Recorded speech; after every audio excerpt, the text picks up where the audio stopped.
Voices of the ANAMBRA, our pride, our voice. My people, now welcome, welcome once again to Voices of the ANAMBRA podcast. And I remain your darling host, Uche Chukwu Ebonam. You can call me Jasmine because today I'm kind of happy. More happier than I used to be, right? Yeah. And on today's podcast, I'm not alone. Hello, Ari. You want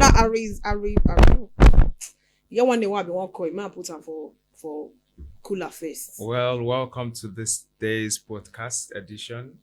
Jasmine, you're looking good. Thank you. Most importantly, my name is Ofonna Samuel Akanisi. You're welcome to today's show. We have a wonderful and unique guest today. Yes. And yes. I can tell that you're quite excited. Of course I am. Plus the Easter celebration.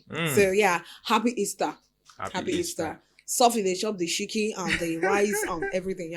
Yeah. So happy Easter to you and welcome to today's podcast. We're here on Voice of ANAMBRA. We'll try as much as possible to make sure that our voices are being heard. We talk our mind the way they do us, they do us. And with us today is drum rolls, please. Hey, this person I am telling you, if you hear his voice, the way he will be doing the mbem like this, you will say, what is happening here? Yes, that is who we have today. He is grounded in Igbo culture, to the best of my knowledge, and always voting ANAMBRA. Nwafo ANAMBRA. Yeah. His name is Akunne Francis, aka Igwe Credo. Welcome. No. Thank you for having me. Are you shy like this normally? No. Why would I be shy? That shall not shy. I'm shy. Okay. Right. Today on Voices of ANAMBRA, I want to take a look at, critics, criticisms, and all the way to being an admirer. Yeah. Now, we've had such situations in this government. Definitely. In Professor Soludo's government. A lot of people who came up to criticize the government, of which a government can't do without criticisms, Definitely. Yeah. So we have structural criticisms and constructive and all that. And they'll have destructive criticisms as well. Yes. But a government can never do without one. Yeah. And all of a sudden we see some of these people who were critics turn out to be admirers of what the government is doing. Yes. And what better way to hear the minds of, one or two or three of such people who came all the way from being a critic to being an admirer. Yes. And we say, Igwe Credo, where art thou? Where art thou? Yes. And now that's where I was. Igwe Credo. Yeah. Tell me, what actually led to you becoming a critic of this administration? Thank you for that wonderful question. Actually, when you see good things, you must recognize good things. Okay. Before now, let me just say that before now, I've been a single man.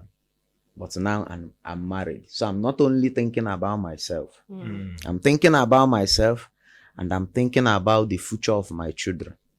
Now, since I'm now married, when making decision, I'm not only thinking about myself. I'm thinking about myself and the future of my children. That means a generational decision. Yes. Now, coming to the question you asked me. Yes. There is no way I will think only about myself when it comes to supporting a leader who will make decisions, who will make impact that will bring peace and development in a state like Anambra, and I will put myself in the front. I have to think about who will I support, who will I follow, who will I talk about that will bring about effective, positive change on the future of my kids. So in looking at the whole infrastructure and development in Anambra State, that was where I said, okay, since my first initial option of the blessed memory is no longer available, then I think it is now time for me to fit into the government of the state. the existing government, Okay. which is Professor Charles Soludo. So that's To what support, made you yes, a critic. to support, because with everything, the activities of the government, I think it is better I make that decision that will favor me and also favor my children in years to come. Because any government that comes into power makes a certain laws and decision, policies that governs the state for a period of time. And I will not have to talk about myself. I have to think more and talk more about my children. What is the policies that they are going to face while they are growing up? Is it the policy that will bring about free education, good roads, pipe-borne water, and every other thing? So I made that decision on my own. I didn't join anybody to make the decision. I looked at the front line. I looked at the massive project. I looked at the policies. And I decided on my own that this one is better and will serve us better. He's not just a leader. He is, Soludo is someone you can look up to learn something. Do you understand me? I look at the government of Soludo. It's not a personal something. He's doing it because he has this natural love for Anambra State. That is the reason why I decided to come in. Okay, but Ichena, Ogu Fodo, that the criticisms you display on social media mostly is trying to be against the governor or the government at the time. Criticism maybe before now is just my own way of trying to bring my suggestion. Okay. I'm trying to criticize the government that this thing they are doing this way, it can still be done this way. Okay. But another way around, those criticism is actually because I have not gotten to the root, the reason why such a policy or such a decision was made. Now, when you look deep into some factors, you find out that those policies, those decisions that were made by government was made for the betterment of the people. It is not a selective decision. It is something that will bring about development or maybe peace and security in the state. So you don't have to count yourself. This one did not suit me. You will look at the general aspect. Yeah. So that is why I have to change my stand.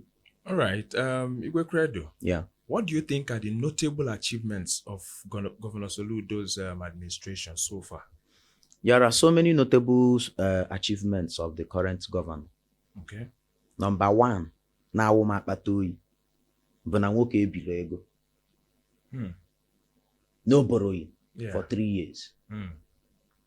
And we are having this type of project and development in the state. O nwere ife ngwalụ ndị be anyị sịfa. N'unu wepụ Soludo just to please yourself, Personal, your personal interests. What of these projects the governor that he must finish? Yeah. Okay. I made reference of the administration of Dr. Willie Obiano. He started this airport, he finished it. Assuming we didn't vote for him to continue this project, Okay. another person might have come in and said this airport is irrelevant. It's not one of the issues we need. Then the person will now go and start another thing. Yeah. The person might decide to start building a shopping mall. Yes. Do you understand? Then the airport will now become an abandoned project. But now, when we have a government that is doing well, you support the government to finish the whatever project they have. And you pray for the government to provide a befitting representative, somebody that will take over the position again, to start from where he stopped. Continuity. But the most important thing is, even in the 3 years tenure of Governor Charles Soludo, one thing I can point out vividly is, it's not business as usual. I love that. And I'm very, very happy with that. Okay. Before now, we have a government whereby, government is all about the governor knowing what he wants to do, having a manifesto. Yes. But we have a governor now that knows what he came to do. Before now, we used to have a situation whereby you see the governor buying 300 cars and sharing vehicles. But to me, in this administration of Soludo, these things are not his target. They are not his priority. His own idea of a palliative. His own idea of governance is all about fundamental administration and again infrastructure. Okay. Soludo is sitting straight to his manifesto. Yeah. He's not going elsewhere. Okay. Sometimes when I say these things, my friends will be like, you are not supporting the idea. I told them there is no idea. The idea is making sure that my conscience. Look at Anambra State. Look at the airport. Look at the road to the airport. Look at the new Anambra State government house. Look at Amobia to Ekulobia, all the Oga and the Newi and all those things. Yeah. I told them, listen, there are a few projects that the governor has maybe established or some appointment in my kingdom as on the kingdom. But I'm not talking about on the kingdom. I'm talking about the general aspect of development. Now, the road from Ekulobia to Amobia is not just only for Ndi Ekulobia and Ndi Amobia. Yes. The kingdom is also benefiting from the road. Yes. Because you pass through this road to get to Nri. Yeah. So when you are trying to be sentimental, he did not build the road for here. But he built the one you will follow. To enter that particular place. Yeah. What you should do is to support the governor. Because onye obona lugide luzo lute eba. Inye nkwado zulu oke. Nye ohere. Oya lotapia. So even na kọwata abụrụ iwe ọzọ na the government of Soludo, as I can say now boldly, is not business as usual. But again, ready to work for. In fact, as in Kuwe, Soludo is not just doing projects in Anambra because he is the governor. I believe now the governor with another great intentions. He is aspiring for more opportunity to show what he has. Okay, talking about that, over the weekend, we saw that the governor was awarded, as the governor, best governor for good governance. Yeah, by Vanguard. By Vanguard, exactly. So just cutting in from what you're talking about right now, what is your opinion? Do you think it's well deserved? Yes. Soludo deserved the award. Okay. Just like I told you. I have seen a government that borrowed a lot of money, but cannot point out a particular project that will defend the borrowed money, the money that was borrowed. Okay. But when it comes to Anambra State, on our woman batoyinaro, na Soludo bilego, when all this project on alo. So I think now one of the factors Sunyelu Soludo or the exceptional is one, his policy, and the fact that he didn't borrow.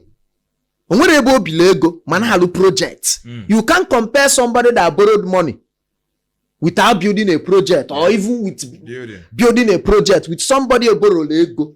Now look inside the state. They create policies. Now invite different developers, investors. When they want to go edozi obodo. So I believe that these two things will go even stand the Soludo for the award. For the award. Okay. Only a very perfect reason to be the one in that award. Wonderful. Because borrowing is very, very vital in an administration. An administration that borrowed money to work. In the one if na ega ve borrow bukwa ega kaya akwu. An administration that saved money. Mala na enwekwara ive akara iji ego ave save we mere. So Soludo is working without borrowing, and he is doing perfectly well. So deserve the award with these 2 points of mine. Thank you. You've been able to convince us and not confuse us. Okay. Iye Wasalo party. You'll be a member of any political party before joining the All Progressives Grand Alliance? I've not been a member of any political party, but I've worked for a man, a politician that belongs to a political party. Belonging to a political party and working for a man that belongs to a political party. Two different things, yeah. Yes. Like, for instance, now I got them na my ward, J register into a party as a party member for once. But it one not ready to register. I've even made some certain calls to my ward, my local government. Naturally, mo ogo mago e bata. Can Solubundi who defenders of this particular government? Arsenal saga, ba saga. You know why? Apart from my own personal interest. Yes. Can we a good policy ya guide the future of my children? I'm no longer thinking about myself. I'm thinking about my children. Makacho memu 15. Can we tell about ya banata? I'm going free delivery and antenatal services. So, Morunja cannot Morunaga.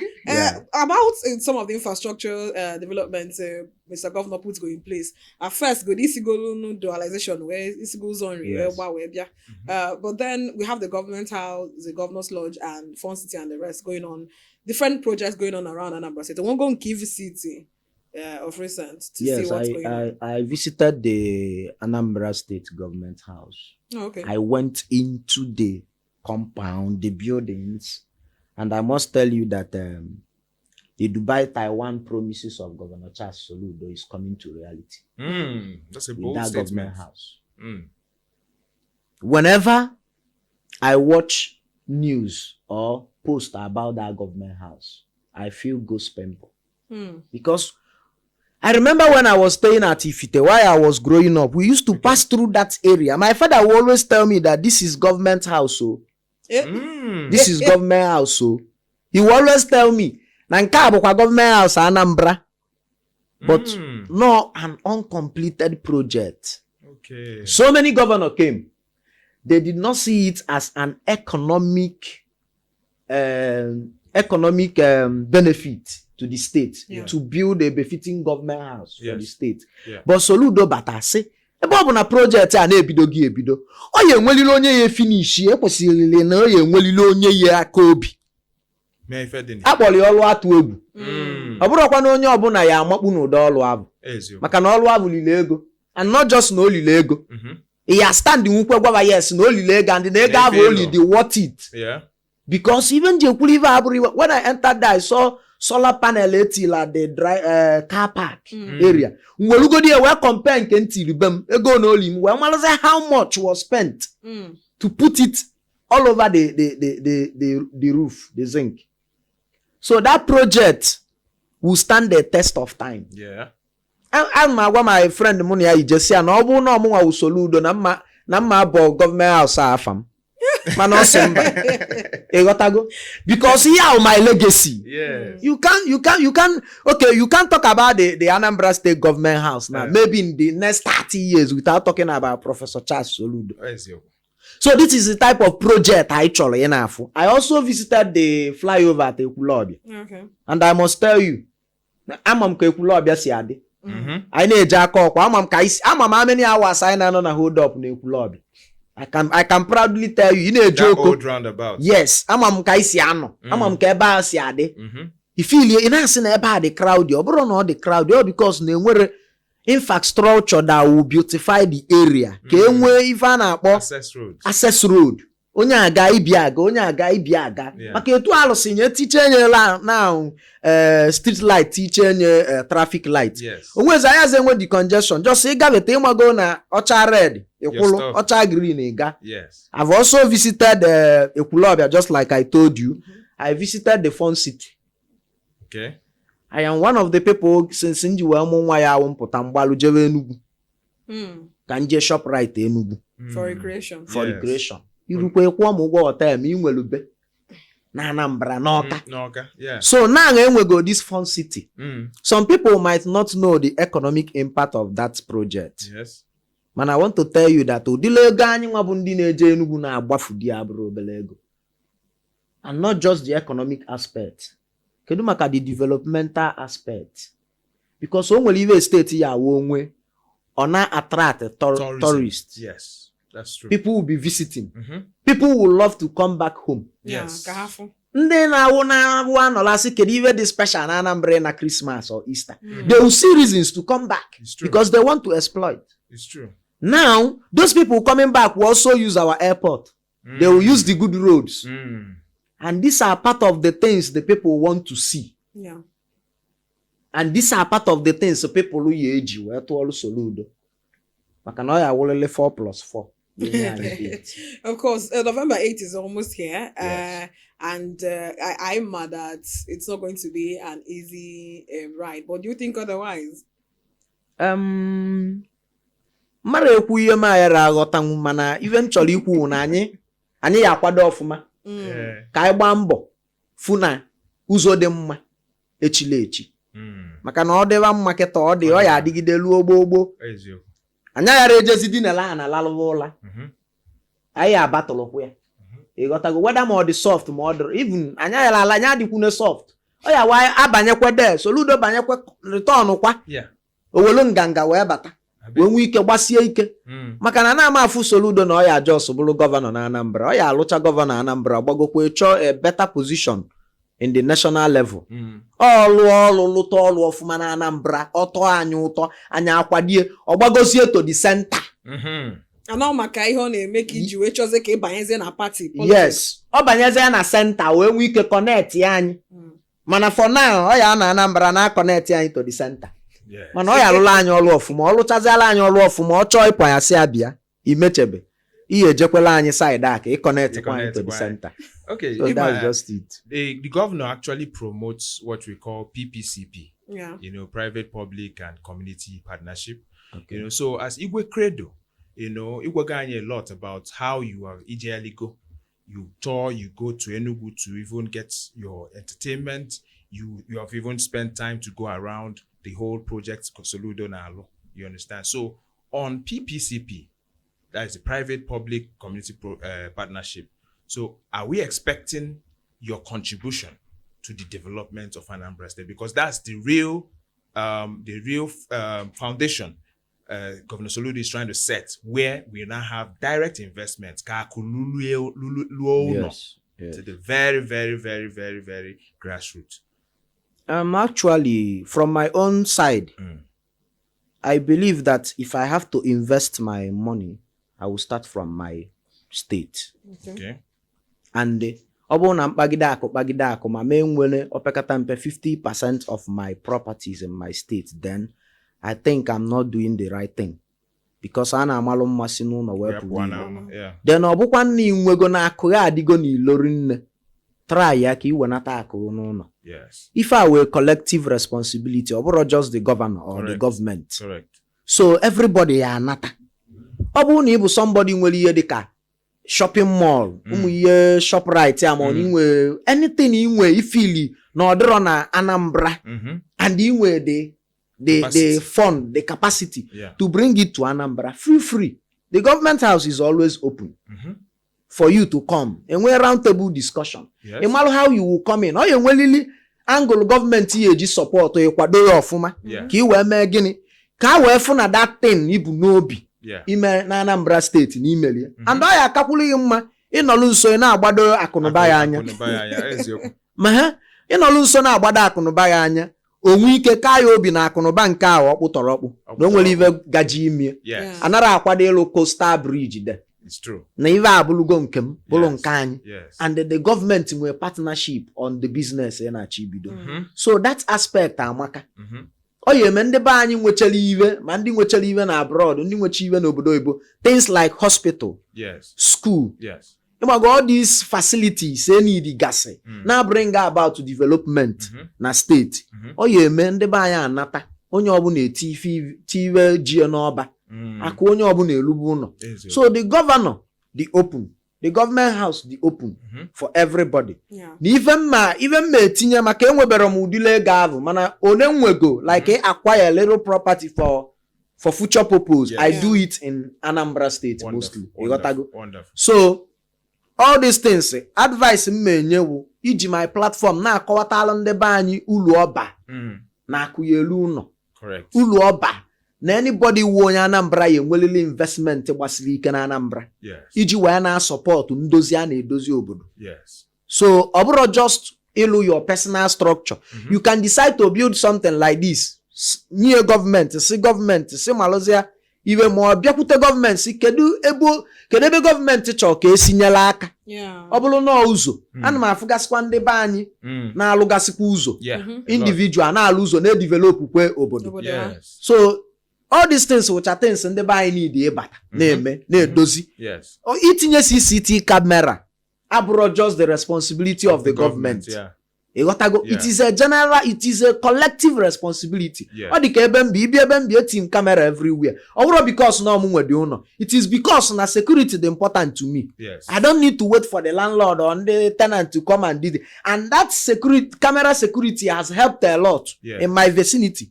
Because I enwe case no na asị na iwe fulu ebe. You need the reporters onwe. Nje screw unye back screen record anya ma welu system code welie to ya na group the compound. You see who is maybe no onye nwa gbanye sumo rapie, something like that. Mona mmadụ bata amara ndị bata and this and that. So those things individuals should invest their money. Ma town union abịagota asị oke na onwelu ndị obodo anyị n'obodo oyibo si na ba na-ebute 1000 CCTV camera. Etinye ọ na-arụ ọrụ. Onwe nke me n'obodo m. Ezulu my friend Oli na shop ya. Ọ chọwa nsị a ka ebe na-agbakasịla onwe ya n'enu kamera ebe ọ kwetiri kamera ebe. So my friend nsị a ka ebe na-agbaghalịla ọlụ kamera dị iwe. Go to the office and demand for video of so day so time. They will bring it out. Oluode agụ ya na data adịrọ. So na ebe ahụ na data adịrọ na onwere ihe camera lụ that day. So I need all these things to be put in place. A na-enwechekwa ndị nweche private security outfit. Onye ọwụ na security Anambra abụrụ so government. It's true. All of us, if you see something, say something. Because o nwere ife ya awa ifu isi ka imechi ọnụ na ị nọrọ na gọọmenti na ịwụrọ gọọmenti na ịwụrọ SA na isolo eli ego Anambra ọ na gọọmenti anaghị akwụ ya ụgwọ. That thing ọ bụrụ gị nwa ka ọ ya affect. And another thing bụ onye ọbụla jelu n'oye committee something bring about insecurity. Malụkwa amalụ na onye ọzọ ya abịakwa na nkwọ ubie bịa committee kwe such a thing. So na gị nwa na onwe na-ebute insecurity in your state or in anywhere, in any angle. Malụkwa amalụ na another type of people you ejekwe na your own side je commit kwe such a thing. And onwe ike ịnatazi ọ bụ na nwanne ma nwanna dị involve. Owuteghị etu ahụ o si ewuteghị ka o si ewutekwa nwanne ndị ọzọ ị na-eme. So na onye ọbụla ya agbanye aka ka akwado gọọmenti ka afụ na ihe niile na-aga aga. So Igwe Credo, kedu ka isi wee siri from able a critic wee bụrụzi an admirer completely, like complete admirer nke bụzi na you are making plans now to be part of a political party? Ema na agwa gị sị na abịa ọma na-ele onwe ma ga amalụgo na nke izi na iwe meloji wee dị ka ma wee critic bụ because na I'm working with a politician and he has his own vision and his own party.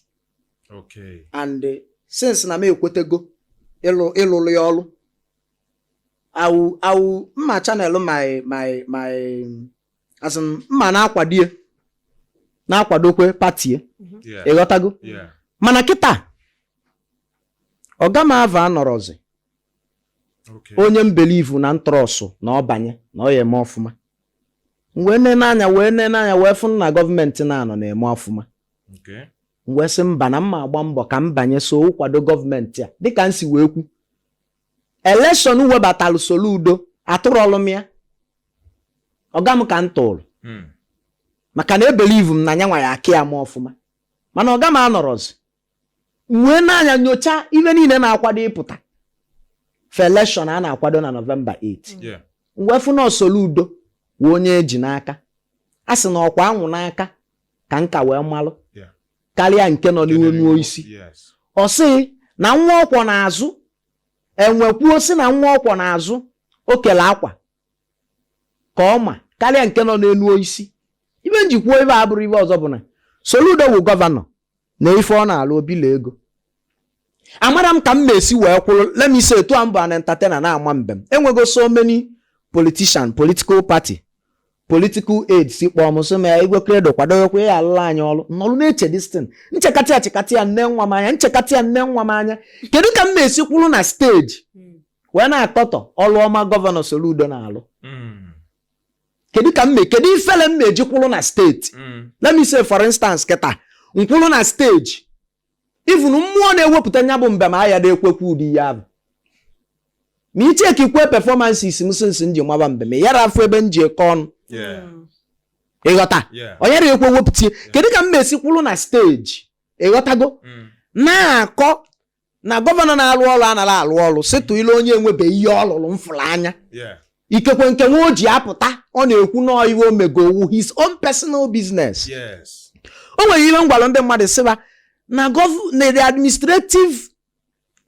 plans of Soludo abro his personal business it should be studied ka nwoke masị eme ihe in fact ndị gọvanọ ndị ọzọ na South kwesịrị onye bịa Soludo anọlụ Peter anọlụ ndị ọzọ anọlụ ebe eni ọ na-akụziri ha ka o si wee mie because all there is you cannot compare onye bile ego I said it before with onye bile ego ọwụ na ọ nara agba mbọ ọwụ na ọwụ onye ya wụ ọnọkata okpolu ndị edie niile na Dubai je na-aṅụ champagne na-ata anụ ọkụ na-eme onye na-enwe time to sit and think kedu ibe mmemme ka m generate revenue m na-eji wee dozi my state and ọ nara alụ ya because na ọ na-alụ ya na ọwụ gọvanọ ọ na-alụ ya ka ọ lụsị anya dozie Anambra steeti a ma nya agbakwa n'ọsọ na ọ ka ya ejekwa ọzọ maka ojeche nke Anambra ọ ya ejekwa another one na ibe anyị chọrọ quality representation onye ya na-eje ratala onye oke anyị rata oke enwere oke and ọ bụrụ na ọ nara eme ọfụma ya na-arata oke ahụ o nwere ndị gọvanọ emechara enyocha suspension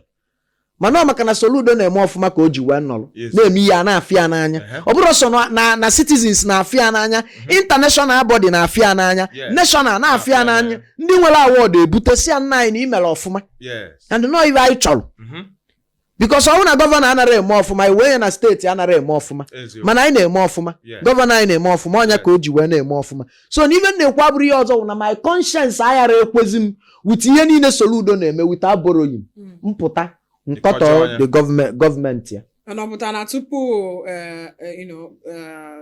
ibido forward the things Soludo na-arụ ị nara afụbia na mbụ ị na-criticize ya ịma na wanted to anụ m afụbu ihe gọvanọ na-alụ mana ịmago na ibe a na-akụ ugem ka a na-akụ gọvanọ na anụ m afụ ihe gọvanọ na-alụ ọ na-alụ ọrụ na-create policies ya help the state economically and developmentally mana ịmago na onwe ibe a na-alụ o nwere jụ m kedu ibe iji tọn kwa support wa Soludo nsị a na ọga m na support wa nọzin ya I emphasize on that so enego m anya nyocha fụ na makwa na-agọ in fact amara m ka m ọgwụgoro na ọga m nọ kịta nwere ka m na-esi pụtakwu ajọ okwu in public mara apụtakwu ajọ okwu in public mana like you said criticism aya na you know mana ọ bụrụ na m ma apụtasị na ụzọ asị na ọ na-arụ na ọ nara alụ ụzọ ọ na-alụrụ ụzọ and I fukwunye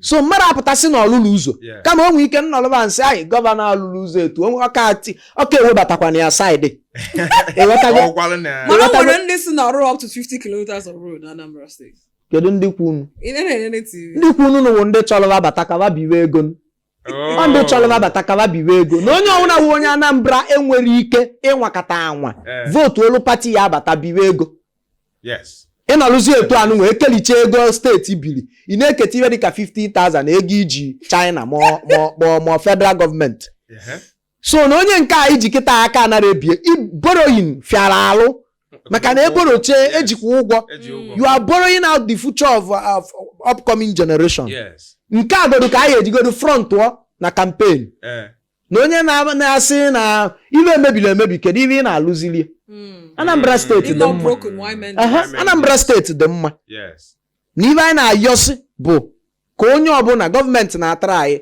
na ibe a na-ewebatacha security wise then ọwụza na individual ndị a nwechela ego nọcha Lagos na-eme ha bịa onye amara enwecha individual ya apụta etu a donate ego for the state government to enhance security. Yes. I go up the front to yourself. You chọrọ tinye na envelope si na azụ na webeti. Onwere onye ya ata mmọnwụ. Na ibe chọwụ ndị ya abịakọta ọnụ. Ị na-ekwu Anambra nke bịa weta ibe dobe ibe na ka show all working ka wee fu ego eji eme. Asị na ya CCTV camera eti. Asị na police enwe checkpoint. Police ahụ na-enwe checkpoint ekwadokwa ewe ọfụma. So even a individual putawazia because the ego government here Jirolo in one aspect security. It's true. I teach different places.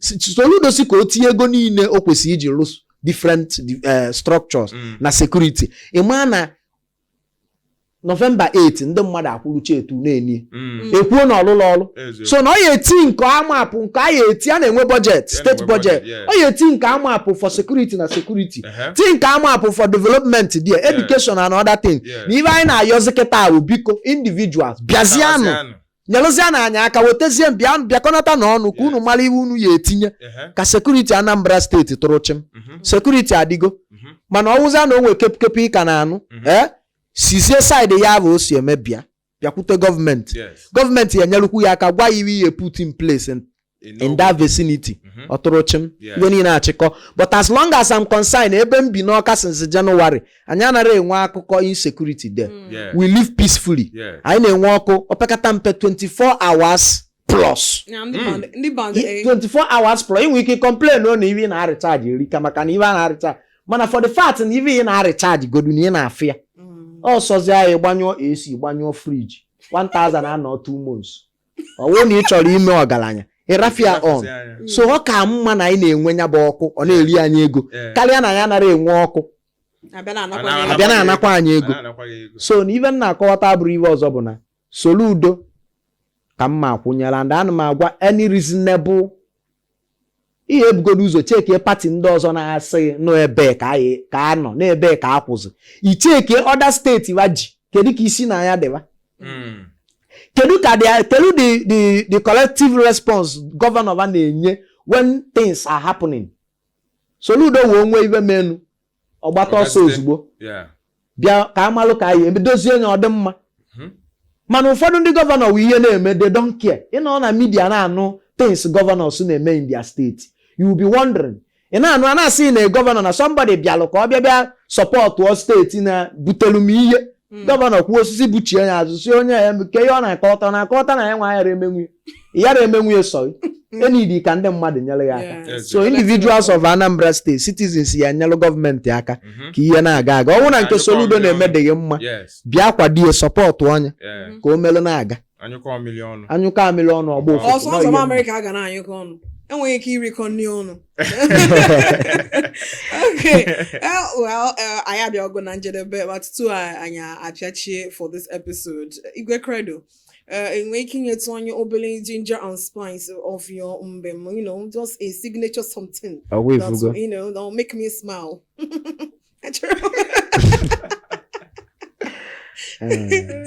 Yes, just something signature, something,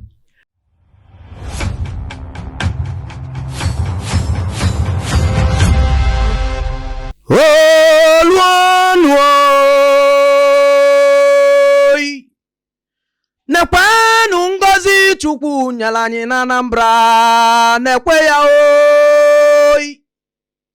Nekwenu ngozi Chukwu nyere anyị na Anambra oyi.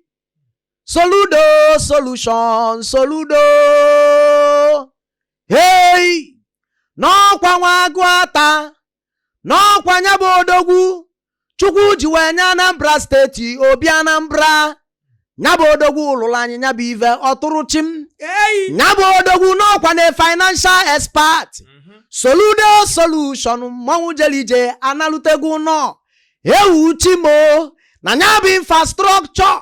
No wetelu nyabo ive ọ dị ka akpụrụ na Anambra. Mmanwụ jelije ive mene kwadokweni o n'olukweni. N'olugo oge anyị ga-eji gwa Soludo. Na n'eziokwu na ọlụrụ anyị nnukwu ọlụ na Anambra. Soludo solution odogwu. Hey, na mami ya mụrụ ya na-agụ ata ọ na-eme ọfụma o wee nata Anambra steeti wee doziwe obodo wee lụọla anyị Anambra State Government House ya bụ na o wee tụrụ chim na ọlụsilie ike na ọfụlụ nya bụ ife na agwala ya nya bụ ife o wee ṅụọ iyi wee sị na ọ ya eme nya bụ ife na ọlụsili nya bụ projekti na nya bụ projekti na awụ akpata oyi na-arụ Soludo solution Soludo solution Soludo for 30 something years na Anambra steeti enwere government house mana Soludo solution batalụ nwanne m wee sị na ọ ga-alụla anyị ya o wee lụsị anya bụ ife ọ tụrụ chim na chali nwa mgbe afọ batalụ nya bụ ije wee sị na ọ ga-edozi Anambra na ọ ga-enye anyị solution na ọ ga-enye anyị security na ọ ga-enye anyị infrastructure na ọ ga-alụla anyị ọrụ na ọ ga-alụla anyị ụzọ na ọ gwara anyị si na ya ga-ejela anyị andị na ọ bụrụ na o jee na ya ga-aratala onye ka anyị n'elu ụwa ka anyị mara iwe ekwuru na ọ gwara anyị si anyị na ya ga-eje agụ ọka andị na ọ bụrụ na olu agụ ọka na ọ ga-aratala anyị ụka anyị n'elu ụwa ka anyị mara iwe ekwuru Soludo niile eme ọfụma na ibe nkwuru bụ na ọchịrị mma ga-achịkwakwa ọzọ onye na-esi ga-esizikwana na olu onu onye na-esi ga-esizikwa na aka olu onu na Soludo solution na-eme ọfụma na ọ na-alụla anyị ọrụ na ọ ga-ejela anyị andị na ọ bụrụ na o jekwekwa ọzọ na ibe ọ ga-alụla anyị karịrị akarị na ngozi ọ ga-ewetala Anambra karịrị akarị n'otiri street light na ọkụ na-enwu n'enu na ọlụlụ ụzọ na moto na-agba n'enu ye na ọlụ flyover na mmadụ na-aga n'enu ye kedu ibe nji wee kwube nya bụ ife na-ejelu m n'arụ ụma na ọlụlụ flyover bụ ọlụlụ na ọwụlụ ma akpata oyi maka na mgbe mpelụ mpe na ọkwanụ steepụ anyị jebe nya bụ ije asị anyị jide nwanne gị aka maka na ị ga-aga n'express mana ọ bụrụ na ị ga-aga n'elu na gị na nwoke enwere akụkọ Soludo solution mmanwụ na-abịa Soludo solution mmanwụ na-abịa na ịbụ ngozi Chukwu nyere anyị na Anambra adịnya bụ ive ibu n'obi wee chịrị Anambra na ị ga-emere anyị aka ọ tụrụ chim na ọ ga-ele elegede kpụtụ mkpụ ive emekwana ogologo ndụ na-arụ isi ike Soludo solution na-akpa anyị oyi ọsị anyị all the citizens ndị Anambra bịakọtanụ oyi bịakọtanụ ka anyị dozie n'ụba anyị na ya bụ ọrụ na ọ bụrụ sọ gọọmenti na onye ọbụla ga-etinye aka maka na ịma na anyụka mmiri ọnụ likọ nni ọnụ nwanne m ọgba ụfụfụ ọnya bụ nni atọkwa ụtọ kedu ibe nji wee kwube nya bụ ive nji wee kwube nya bụ iveli bụ ka onye ọbụla bịakọta ọnụ ka anyị dozie na Anambra ka obodo anyị wee dị mma ka obodo anyị wee chawapụ kedu ibe nji wee kwuo nya bụ ive na ọ bụ solution ọrụ atụ egwu mmanwụ na-abịa ọrụ atụ egwu mmanwụ na-abịa anọ nkịtị jide ike n'ọlụ jisi ike n'ọlụ ive mene credo nwanri kwuru nya bụ ive ka ọ dịba kaneli mmanwụ jelije analutego ụnọ na-ekwe mmanwụ na-ekwe odogwu na-ekwe mmanwụ na-ekwe odogwu ka ochela oge. So I so much expected that. Yeah. Okay, go. Those who know that we are going to host Igwe Credit. I said no. You were excited, very excited. He has to give us something, right? Yeah. I said at the beginning stage of this podcast that he is grounded. There's a difference between being grounded and being granules. You know. Thank you so much. It's a huge difference, Yes. and that was an amazing performance. Thank you. But then in a premiere, but we'll need to come to the end of the show for today. Yes, it has been an amazing ride. Yeah. But yes. So we'll come to the end of the show. But remember that you have to follow us. Yes, on all social media platforms. 1, 2, subscribe. Please do subscribe to the channel because I beg. Make an exam, beg. Comment. Subscribe, comment to the channel, and please share. Copy the link and share to your friends. That's the most amazing thing you can do for me, okay? And for all of us. Yes. You can once in a while go through the comments and even pick you out to come here and tell us your mind. That's as very ANAMBRA. Yes. That is what we do here on Voices of ANAMBRA. I want to say thank you so much again, Igwe Credo, for coming on the podcast today. I appreciate it. We love your presence here. You don't need shy again. Thank you. The time when they do in bed. Yes, My name is Uche Chukwu Ebonam, and it has been an amazing time. See you again next week. And I am Ofonna Samuel Akanisi. See you again. Thank you.